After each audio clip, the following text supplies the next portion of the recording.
may garilyo pa sa harap ng barangay. Sa tingin mo, anong mali mo? Ba't lumalapit ako sa'yo? Yes, sir. Oo. May garilyo pa dito sa harap pa ng barangay, ha? Ayan, may garilyo pa sa harap ng barangay. Ang lupit mo. Matapang na tao. Pupunta natin. Matapang na tao, ha?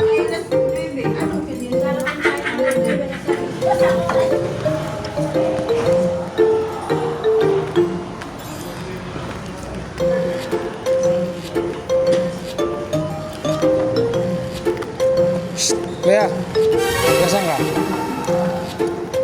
Nasaan ka? May-ID ka?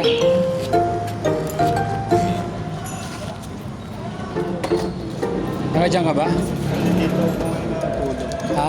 Dito ang Anong sa tingin mo, anong mali mo? Ba't lumalapit ako sa'yo? Yes, sir. Oo, yun. Dito na, sir. Sige nang, sa harap ka pa ng barangay, oh. Hindi ba yun? Kaya na pa kita tinitignan doon?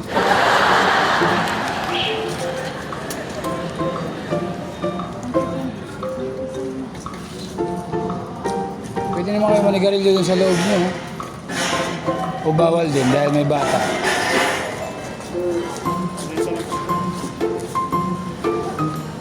Anong trabaho mo po dyan? Anong trabaho mo dyan? Sir, dito lang po ako natutulog, sir. Bakit? Nag-aantay po kasi ang tawag sa trabaho. Bakit dyan ka natulog ka? Mag-anak mo ba yung ano dyan?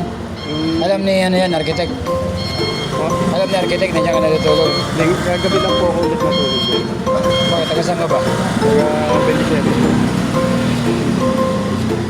Nag-aantay lang po ako ng tawag ngayon. Kaya sarap pa ng barangay, oh. Kaya siya na po, sir. Anong trabaho? Wala kang trabaho? Ngayon po, wala po. Ano ba trabaho mo dati? Ano po? Di-deliver ang parcel. Ngayon, bakit wala na? Nagkatanggalan po kasi. Inaantay ko po ngayon yung sa JNT. Nagpambayad ka ba? Alam mo magkano yan pag tikitang kita? Hindi po. Alam mo magkano? Sesa na po, sir. 2,000 pag tikita kita, may panigit ako dyan.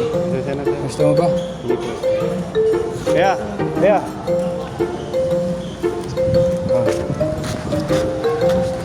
100, ilang itlog din yan.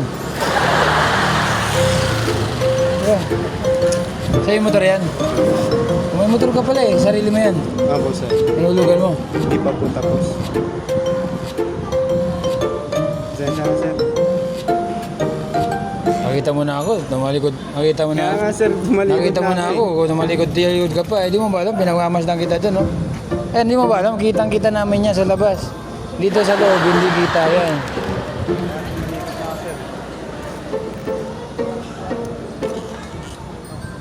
Sesa na po, sir. Tikita kita hindi. Warning. Sesa na, sir. Sa sunod ha, tandaan ko na yun mo ha. Yeah, what's up? Tandaan ko pangalan mo ha. Tandaan ko pangalan mo ha, Jerry ha. Sir. Warning ha, wala kang trabaho tapos Sesa na. garilyo ka pa ha. Sesa na po. Promise yan ha. Sesa. Tutulang nga aming kuryente rin. Nandun na tayo. Inaawa naman tayo, kaya lang iba matitigas talaga yung ulo eh. Diba? Sa ano namin, sa side namin, mahirap naman kasi mahirap ang pera, 2,000 yan. Kaya lang iba talagang inaabuso, diba? Kaya warningan kita ngayon, sa sunod, tikita na kita ha. Ha? Sesa na po. Magandang usapan yan ha. Sige.